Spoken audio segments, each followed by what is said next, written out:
बाल विकास और अध्यापन कला। जब पूर्व अधिगम नई स्थिति में अधिगम को प्रभावित नहीं करता है तो इसे कहा जाता है। ध्यान से प्रश्नों को समझिए। जब पूर्व अधिगम नई स्थिति में अधिगम को प्रभावित नहीं करता है तो इसे कहा जाता है अधिगम का सकारात्मक स्थानांतरण, अधिगम का नकारात्मक स्थानांतरण, अधिगम का शून्य स्थानांतरण, अधिगम का निरपेक्ष स्थानांतरण। इसमें आएगा अधिगम का शून्य स्थानांतरण।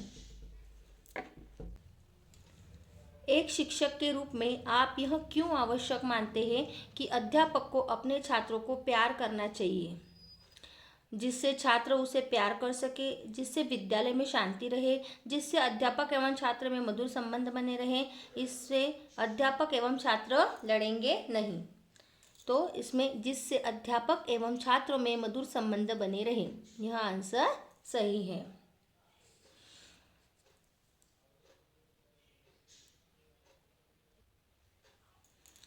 निम्नलिखित में से किसे प्राथमिक स्तर पर शिक्षक का सर्वाधिक महत्वपूर्ण गुण माना गया है?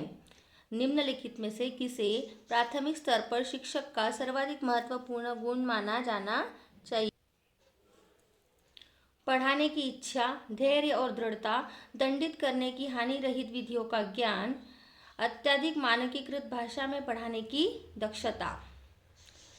तो प्राथमिक स्तर पर शिक्षक का सर्वाधिक महत्वपूर्ण गुण होना चाहिए धैर्य और दृढ़ता। आप जिस विद्यालय में कार्य करना चाहते हैं उसमें सुधार लाने हेतु आप वरीयता क्रम में किस पर ध्यान देंगे?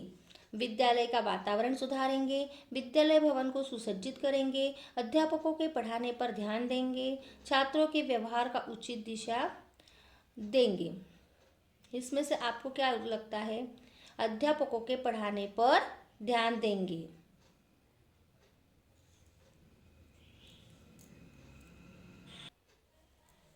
निम्नलिखित में से कौन सा सामाजिक शिक्षा को प्रोत्साहित करता है? सहयोगात्मक, योगात्मक आकलन, चिंतन मनन, रचनात्मक आकलन। निम्नलिखित में से कौन सा सामाजिक शिक्षा को प्रोत्साहित करता है? सहयोगात्मक। शिक्षकों को अच्छे शिक्षण हेतु निम्नलिखित में से क्या प्रोत्साहन देना उचित होगा? उनको विशेष पारितोषिक देना, उनका नाम समाचार पत्रों में देना, उनके वेतन में वृद्धि करना, उनकी प्रशंसा करना। शिक्षकों को अच्छे शिक्षण हेतु निम्नलिखित में से क्या प्रोत्साहन देना उचित होगा? उनके वेतन में वृद्धि करना। सरकारी संस्थाओं द्वारा विद्यालय छोड़ने की रोकथाम करने के लिए कई कदम उठाए गए हैं। इन विद्यालयों से पढ़ाई छोड़ने वाले बच्चों के लिए निम्नलिखित में से कौन सा संज्ञानात्मक कारण है? ब्लैक बोर्ड और शौचालय जैसी बुनियादी सुविधा की कमी, शिक्षकों का उपयुक्त योग्यता वाला न होना और उन्हें कम वेतन देना, शिक्षक का बच्चों से अच्छी तरह व्यवहार करने की आवश्यकता के प्रति संवेदनशील न होना और जीवन अनिवार्य पाठ्यक्रम को स्वीकार नहीं कर पाते उनके लिए कोई वैकल्पिक पाठ्यक्रम का न होना। इसका सही उत्तर होगा डी, जीवन अनिवार्य पाठ्यक्रम को स्वीकार नहीं कर पाते उनके लिए कोई वैकल्पिक पाठ्यक्रम का न होना। आप अध्यापक के व्यवसाय में किस कारण से आए हैं? आपके अभिभावक यह चाहते थे, आपको कोई व्यवसाय मिल नहीं पाया, आपकी इस व्यवसाय में रुचि थी, आप अपने मित्र के कहने पर इसमें चले गए। आपकी इस व्यवसाय में रुचि थी। निम्नलिखित में से कौन सा प्रतिभाशाली छात्र के लिए उचित प्रदत्त कार्य है? निम्नलिखित में से कौन सा प्रतिभाशाली छात्र के लिए उचित प्रदत्त कार्य है? अन्य छात्रों की तुलना में समान परंतु अधिक अभ्यास, उनकी शक्तियों को सही दिशा देने तथा उसे व्यस्त रखने के लिए अपने साथी छात्रों को पढ़ाने के लिए कहना, विभिन्न विषयों पर आधारित विज्ञान की नई आदर्शात्मक पुस्तक का निर्माण करना, पूरी कक्षा से पहले उसे अपने पाठ्यक्रम शीघ्र समाप्त करने देना। बी, उनकी शक्तियों को सही दिशा देने तथा उसे व्यस्त रखने के लिए अपने साथी छात्रों को पढ़ाने के लिए कहना। आपकी राय में विश्वविद्यालय स्तर के अध्यापकों की नियुक्ति का दायित्व किस पर होना चाहिए? विश्वविद्यालय के कुलपति पर, सरकार पर, रजिस्ट्रार पर, एक विशेष आयोग पर? एक विशेष आयोग पर।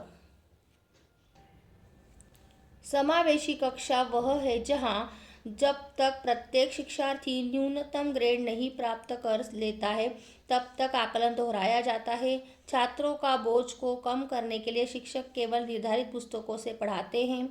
जहां तक संभव हो उतनी समस्याएं हल करने में बच्चों के सक्रिय भागीदारी होती है। शिक्षक प्रत्येक शिक्षार्थी के लिए विविधतापूर्ण और सार्थक अधिगम अनुभव सृजित करते हैं। समावेशी कक्षा वह है जहां शिक्षक प्रत्येक शिक्षार्थी के लिए विविधतापूर्ण और सार्थक अधिगम अनुभव सृजित करते हैं। आपके विचार से छात्रों को प्राथमिक चिकित्सा का ज्ञान क्यों कराना चाहिए? इसके ज्ञान से अध्यापक स्वयं को स्वस्थ रख सकेगा। छात्रों को यदि उपचार की आवश्यकता पड़ेगी तो अध्यापक मदद दे सकता है। इसके ज्ञान से छात्र स्वयं को स्वस्थ रख सकेगा। इससे विद्यालय में स्वास्थ्यप्रद वातावरण रहेगा। छात्रों को यदि उपचार की आवश्यकता पड़ेगी तो अध्यापक मदद दे सकता है। रचनात्मक उत्तर के लिए आवश्यकता होती है प्रत्यक्ष शिक्षण और प्रत्यक्ष प्रश्नों की, विषय वस्तु आधारित प्रश्नों की, मुक्तोत्तर प्रश्नों की, अत्यधिक अनुशासित कक्षा की। रचनात्मक उत्तर के लिए आवश्यकता होती है मुक्तोत्तर प्रश्नों की। अध्यापक को विज्ञान पढ़ाते समय किस विधि का प्रयोग सबसे अधिक करना चाहिए? प्रोजेक्ट विधि, भाषण विधि, पाठ्यपुस्तक विधि, पर्यटन विधि। अध्यापक को विज्ञान पढ़ाते समय किस विधि का प्रयोग सबसे अधिक करना चाहिए? प्रोजेक्ट विधि। भारतीय में समाज बहुभाषी चरित्र देखा जाना चाहिए। भारतीय में समाज बहुभाषी चरित्र देखा जाना चाहिए। शिक्षण अधिगम प्रक्रिया में बाधा के रूप में, विद्यालय जीवन समृद्ध बनाने में, छात्रों को सीखने के लिए आगे प्रेरित करने के लिए, शिक्षक की क्षमता की चुनौती के रूप में, शिक्षार्थियों के लिए विद्यालय जीवन जटिल अनुभव बनाने वाले कारक के रूप में। विद्यालय जीवन समृद्ध बनाने में आप क्या यह आवश्यक समझते हैं कि अध्यापक को अपने छात्रों को उनके नाम से पुकारना चाहिए? यदि हाँ तो क्यों? इससे अध्यापक एवं बच्चों में समीपता स्थापित होगी। मैं यह व्यर्थ ही मानता हूँ। इससे अध्यापक का बच्चों में स्थान बनेगा। इससे बच्चे पढ़ने में मन लगाएंगे। आप क्या यह आवश्यक समझते हैं कि अध्यापक को अपने छात्रों को उनके नाम से पुकारना चाहिए?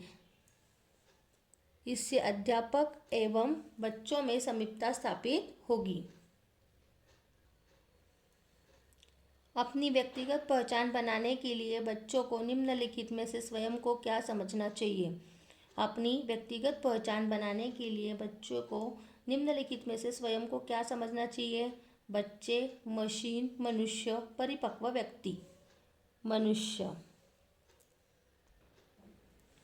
आप छात्रों को पढ़ा रहे हैं एवं छात्र आपस में बातें कर रहे हैं तथा पढ़ने में रुचि नहीं ले रहे। ऐसी स्थिति में क्या निर्णय लेंगे? आप सोचेंगे कि आज के बच्चे का पढ़ने में रुचि समाप्त होती जा रही है। आप सोचेंगे कि कहीं आपके पढ़ाने में गलती नहीं जो रुचि नहीं ले रहे। आप कक्षा छोड़कर बाहर आ जाएंगे। आप छात्रों की शिकायत प्राचार्य से करेंगे। आप सोचेंगे कि कहीं आपके पढ़ाने में तो गलती नहीं जो रुचि नहीं ले रहे। बच्चा डैश की आयु में दूसरों का अनुकरण करने की क्षमता विकसित करता है। 1, 2, 3, 4। 3, बच्चा 3 की आयु में दूसरों का अनुकरण करने की क्षमता विकसित करता है। प्रौढ़ शिक्षा का अधिकार किसे सौंपना चाहिए? सरकारी तंत्र को, निजी तंत्र को, शिक्षित व्यक्तियों को, सरकारी एवं निजी तंत्र को। सरकारी एवं निजी तंत्र को। डैश के दौरान बच्चों को अक्सर अपनी क्षमताओं के विषय में असाधारण विचार होते हैं। विद्यालय पूर्व, प्राथमिक विद्यालय, माध्यमिक विद्यालय, मध्य वयस्कता।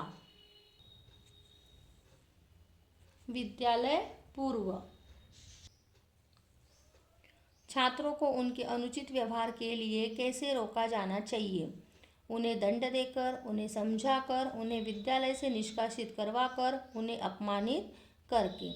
छात्रों को उनके अनुचित व्यवहार के लिए कैसे रोका जाना चाहिए? उन्हें समझाकर। जेडपीडी के अनुसार डैश बताता है कि बच्चा स्वतंत्र रूप से क्या कर सकता है।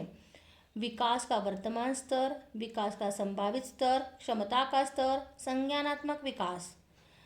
जेडपीडी के अनुसार डैश बताता है कि बच्चा स्वतंत्र रूप से क्या कर सकता है। विकास का वर्तमान स्तर। अध्यापक अपने व्यवसाय के प्रति निष्ठावान हो सके, इसके लिए उसकी नौकरी किस प्रकार की हो? 1 वर्ष के लिए, जब तक वह रिटायर न हो, 5 वर्ष के ठेके पर, 10 वर्ष के लिए। अध्यापक अपने व्यवसाय के प्रति निष्ठावान हो सके, इसके लिए उसकी नौकरी किस प्रकार की हो? 5 वर्ष के ठेके पर। अधिगम का वह सिद्धांत जो पूर्ण रूप से केवल अवलोकनात्मक व्यवहार पर निर्भर है, डैश अधिगम सिद्धांत से जुड़ा है। अधिगम का वह सिद्धांत जो पूर्ण रूप से केवल अवलोकनात्मक व्यवहार पर निर्भर है, डैश अधिगम के सिद्धांत से जुड़ा है। व्यवहारवादी सिद्धांत से जुड़ा है। छात्रों में सद्गुणों का विकास कैसे किया जा सकता है? छात्रों में सद्गुणों का विकास कैसे किया जा सकता है? अध्यापक का व्यवहार सद्गुणों पर आधारित है। सद्गुणों की आवश्यकता व महत्व पर भाषण देकर, सद्गुणी छात्रों को पुरस्कृत करके, दुर्गुणों से परिपूर्ण छात्रों को दंड देकर। अध्यापक का व्यवहार सद्गुणों पर आधारित है। गतिविधि आधारित शिक्षण जोर बल है अनुशासित कक्षा पर, उचित समय में गतिविधि के पूरा करने पर, सभी छात्रों द्वारा सक्रिय भागीदारी पर, गतिविधि पूरा होने के बाद परीक्षा लेने पर। सभी छात्रों द्वारा सक्रिय भागीदारी पर। आप अपने शिक्षण को प्रभावशाली क्यों बनाना चाहते हैं? जिससे बच्चे आपकी प्रशंसा करें, जिससे आप अपने व्यवसाय के प्रति न्याय कर सकें, इससे आप समाज में प्रतिष्ठिता पा सकें, आप बच्चों को अनुशासन में रख सकेंगे। बी, जिससे आप अपने व्यवसाय के प्रति न्याय कर सकें। डैश की अवस्था में बच्चा अपने साथियों के समूह का सक्रिय सदस्य बन जाता है। डैश की अवस्था में बच्चा अपने साथियों के समूह का सक्रिय सदस्य बन जाता है। वयस्कता, पूर्व बाल्यावस्था, शैशवावस्था, किशोरावस्था। आज की शिक्षा के साथ अनेक समस्याएं जुड़ी हुई है। आपके ऊपर यदि इन समस्याओं के समाधान के लिए कहा जाए तो आप कहाँ से शुरू करेंगे? प्राथमिक स्तर से, किसी भी स्तर से, माध्यमिक स्तर से, विश्वविद्यालय स्तर से। आज की शिक्षा के साथ अनेक समस्याएं जुड़ी हुई है। आपके ऊपर यदि इन समस्याओं के समाधान के लिए कहा जाए तो आप कहाँ से शुरू करेंगे? प्राथमिक स्तर से।